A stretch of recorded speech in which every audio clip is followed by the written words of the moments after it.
नमस्कार, आप देख रहे हैं न्यूज 100 लाइव। मैं हूं आपके साथ खुशी। चलिए रुक करते हैं कुछ आज की खास खबरों की ओर।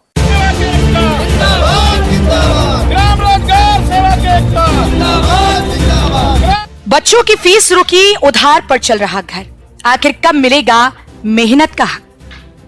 मानदेय के इंतजार में ग्राम रोजगार सेवकों का फूटा दर्द, प्रदर्शन कर बीडीओ को सौंपा ज्ञापन।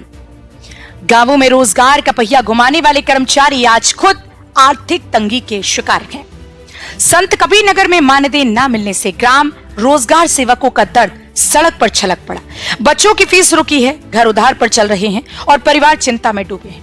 आखिर मेहनत की कमाई के लिए कब तक इंतजार करना पड़ेगा? देखिए हमारी ये विशेष रिपोर्ट। लोगों का मामला ये है कि विगत 5 तारीख को 5/6/2026 को हम लोगों का मानदेय SNA स्पार्क्स के माध्यम से लगा था, जो कि लगभग 15 दिन बीत चुका है। अभी तक हम लोगों का मानदेय नहीं आया और हम लोगों का मानदेय ना आने की वजह से हम लोग अपने बच्चों की फीस नहीं जमा कर पा रहे हैं। हम लोगों के बच्चे स्कूल से खदेड़ दिए जा रहे हैं और इतना हमारा परिवार इस समय इतना भुखमरी के कगार पे आ गया है, ना खेती बाड़ी देख पा रहे हैं। इसके लिए आज हम लोग यहाँ आए हैं,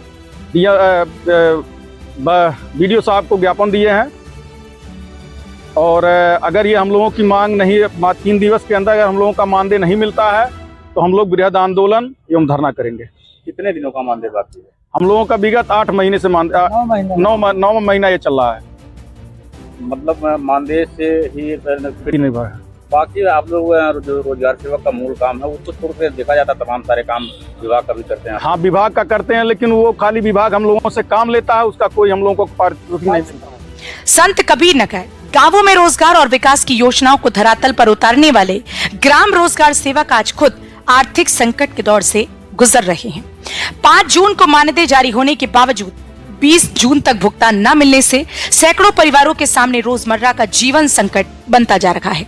सेमरियावा ब्लॉक मुख्यालय पर शनिवार को रोजगार सेवकों का दर्द सड़क पर उतर आया।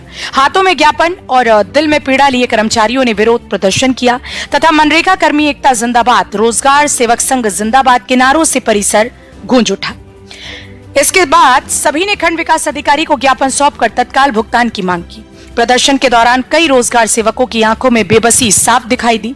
किसी को बच्चों की स्कूल फीस की चिंता सता रही है तो कोई घर का राशन जुटाने के लिए संघर्ष कर रहा है। कर्मचारियों का कहना है कि महीने भर मेहनत करने के बाद भी समय पर मानदेय नहीं मिल रहा, जिससे परिवारों की आर्थिक स्थिति लगातार बिगड़ती जा रही है। ग्राम रोजगार सेवक विजय कुमार सिंह ने कहा कि मानदेय न मिलने से घर का पूरा बजट गड़बड़ा गया है। बच्चों की पढ़ाई, बिजली बिल और घरेलू खर्चों को पूरा करना मुश्किल हो गया। उन्होंने कहा कि हर दिन परिवार के सवालों का जवाब देना भारी पड़ रहा है। भगवती प्रसाद ने भावुक स्वर में कहा कि जो कर्मचारी गांव-गांव जाकर सरकार की योजनाओं को सफल बनाते हैं, आज वही अपने परिवार की जरूरतें पूरी करने के लिए परेशान हैं। उन्होंने कहा कि लगातार देरी से मानसिक तनाव बढ़ रहा है और भविष्य को लेकर चिंता गहरा रही है। विनोद कुमार प्रजापति ने बताया कि कई रोजगार सेवक उधार लेकर घर चला रहे हैं, दुकानदारों का बकाया बढ़ता जा रहा है और अब कर्ज लेने की भी गुंजाइश कम होती जा रही है। उन्होंने कहा कि मेहनत का पैसा समय पर ना मिले तो परिवार का गुजारा कैसे होगा। ग्राम रोजगार सेवक संघ के जिला अध्यक्ष प्रदीप कुमार पांडे ने कहा कि रोजगार सेवक मनरेगा की रीढ़ है, लेकिन उनके अधिकारों और समस्याओं की लगातार अनदेखी की जा रही है। उन्होंने EPF एवं अन्य बकाया भुगतान की भी मांग उठाते हुए चेतावनी दी कि यदि 3 दिनों के भीतर मानदेय का भुगतान नहीं हुआ तो जिले भर में व्यापक आंदोलन और धरना प्रदर्शन किया जाएगा। महंगाई के इस दौर में मानदेय की देरी ने रोजगार सेवकों के घरों में चिंता और निराशा का माहौल पैदा कर दिया है। अब सवाल यह है कि गांवों में विकास की गाथा लिखने वाले इन कर्मचारियों की पीड़ा आखिर कब सुनी जाएगी? क्या उनके बच्चों की फीस, परिवार की जरूरतें और उनकी मेहनत की कमाई समय पर मिल पाएगी या फिर वे अपने ही हक के लिए संघर्ष करते रहेंगे? प्रदर्शन हम लोग इसलिए कर रहे हैं, हम लोगों को 8-9 महीने से मानदेय नहीं मिल पाया है, जिससे हम लोग बहुत परेशान हैं। आर्थिक रूप से सभी रोजगार सेवक परेशान हैं, इसलिए हम लोग आज प्रदर्शन कर रहे हैं।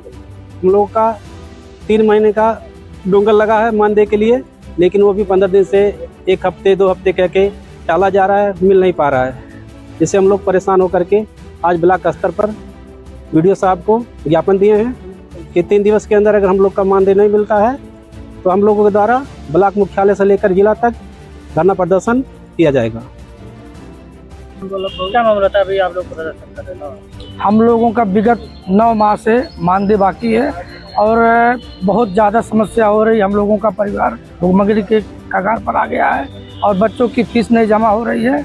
और जो है हम लोगों का 3 माह का डोंगल तो लगा हुआ है, 3 माह का लगे 15 दिन हो गया है, अभी तक हम लोगों के खाते में पैसा नहीं आया है। कहाँ से त्रुटि हो रही है? अब ये जो ये सनी है कि स्पार्श करके पोर्टल है, उसी के माध्यम से भुगतान जो है लगा है, लेकिन अभी तक हम लोगों के खाते में पैसा पोस्ट नहीं हुआ है। क्या मांग करते हैं? मांग यही है कि अगर 3 दिवस के अंदर हम लोगों का मानदेय भुगतान नहीं हुआ तो हम लोग यहाँ पर बृहद आंदोलन करेंगे और यहाँ से नहीं हुआ तो फिर जिले क्या करेंगे। जिले में स्थिति बनी हुई है या पूरे प्रदेश में? ये पूरे प्रदेश में इसमें है। प्रदर्शन इसलिए कर रहे हैं कि 3 महीने का जो हम लोग का डोंगल लगा हुआ था, आज 16वां दिन बीत चुका है, अभी तक आया नहीं। अगर ये डीपी साहब को जाने हैं, विज्ञापन एक चेतावनी दिए हैं कि 3 दिवस के अंदर हम लोग का मानदेय नहीं आता है तो बृहद आंदोलन करेंगे या इसके बाद में आत्मदाह भी करने के लिए बात हो जाए। क्या समस्याएं आ रही हैं? समस्याएं आ रही इस पास पोर्टल से वो लोग बता रहे हैं कि मानदेय लगा हुआ है, लेकिन मानदेय लगा हुआ तो 16 दिन हो गया लेकिन अभी तक आया नहीं। अगर ऐसे 3 दिवस के अंदर मानदेय नहीं आता है तो चौथे दिन पेट्रोल ला के हम यहाँ पे आत्मदाह कर लेंगे। आखिर क्यों ऐसा कदम उठाया? ऐसा कदम उठाना इसलिए पड़ रहा है कि बच्चों के लिए फीस की व्यवस्था नहीं हो पा रही है, बच्चे स्कूल से खदेड़े जा रहे हैं, माँ बाप की सेवा नहीं हो पा रही, उन लोग की दवा कराना है, खेती देखना है, बाड़ी देखना है। इसलिए हम लोग इतना टूट चुके हैं मानदेय न मिलने की वजह से कि हम लोग आत्मदाह करने के लिए बाध्य हो जाएंगे।